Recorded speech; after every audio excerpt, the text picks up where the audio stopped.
What's going on, folks? It's your boy Harry, aka Hangry Half Asian. Well, guess what? We have Cooking with Hangry episode 2, and we're going to be doing oatmeal lace cookies. Cue the music.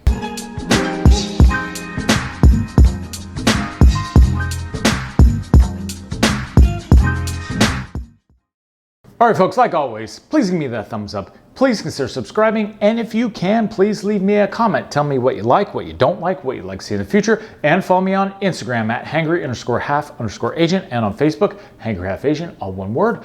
I would greatly appreciate it.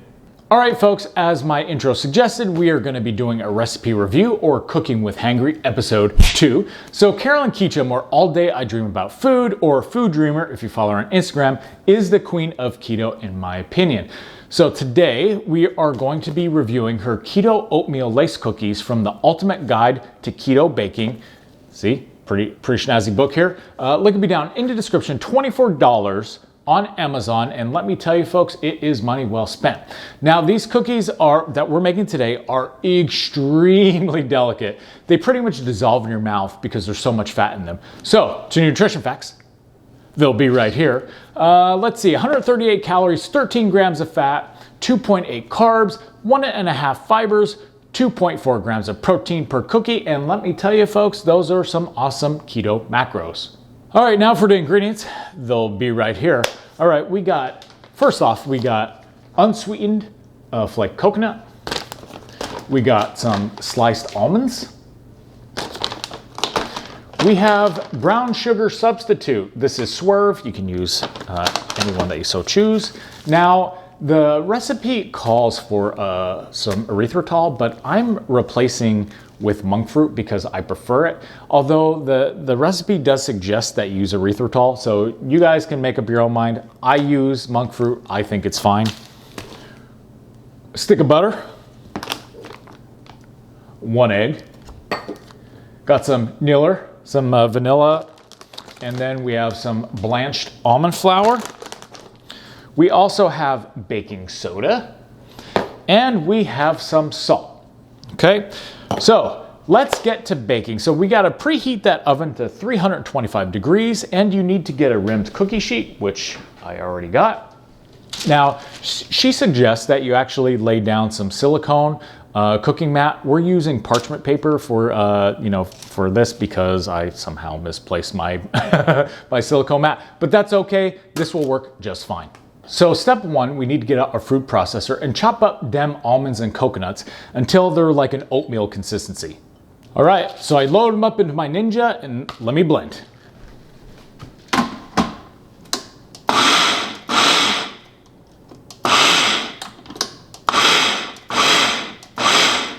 All right, it only takes a couple pulses and it's all blended.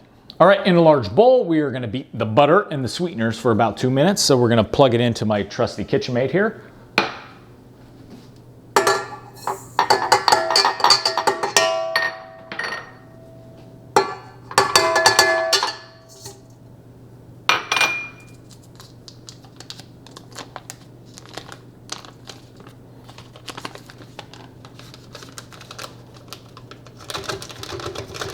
So now that's mixed, we're gonna fold in the remaining ingredients, our oatmeal, the almond flour, the vanilla, the baking soda, and salt.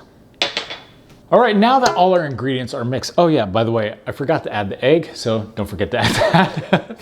So now you're gonna roll these into 1-inch balls and keep them around 3 inches apart because they flatten out quite a bit. So take some of this dough here, give it a good roll. Okay, got a 1-inch ball. Let's get in on this. Let's see if we can get a autofocus. All right, so 1-inch ball. We're just gonna plop it on here. I'm gonna make a few more, I'll be right back. All right, folks, I made 6 of these. You could easily get 9 on a cookie sheet. Now, you cook them for about 5 minutes, pull them out. Now, the directions say you need to flatten them down a little bit using, let's say, like a spatula or a glass. I find that you don't need to do that for most of these, but again, you want a nice thin consistency in these cookies. You put them back in for another 5 to 7 minutes, and pro tip, folks, do not, I repeat, do not leave these unattended. So you want to pull them out right when the edge is brown.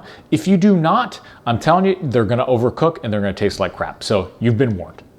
All right, folks, just pull them out. So you can see that dark ring on the outside, that's exactly what you want. We're gonna leave these on the pan for a couple minutes. The directions say to leave them on the pan for a while as it soaks back up all the fat as it cools. So we're gonna get another pan out and load up another batch. All right, folks, it's been about 10 minutes. Let's give a smell test.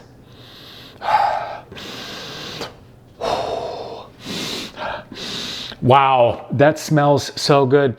It smells you can smell the butter. It has like a very caramely smell.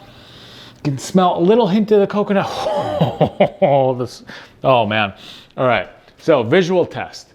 Let's do a little visual on here. Look at this cookie. Like, let me tell you, look how thin that is. It's like razor thin, but you can feel like, I don't know, it has like a really interesting feel to it, almost like a wafer, okay?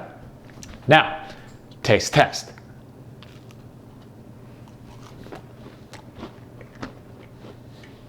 Spirit fingers.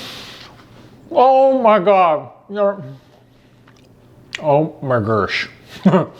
Wow. These things are awesome. There's that buttery taste, that buttery caramel, super buttery. The coconut and almonds bring like this real stunning texture to the cookie. It's hard to explain. The cookies just like melt in your mouth. So freaking good, folks. So freaking good. Now, I'm gonna warn you. You get like this slight cooling taste. I think it's from the baking soda. But man, these things are banging.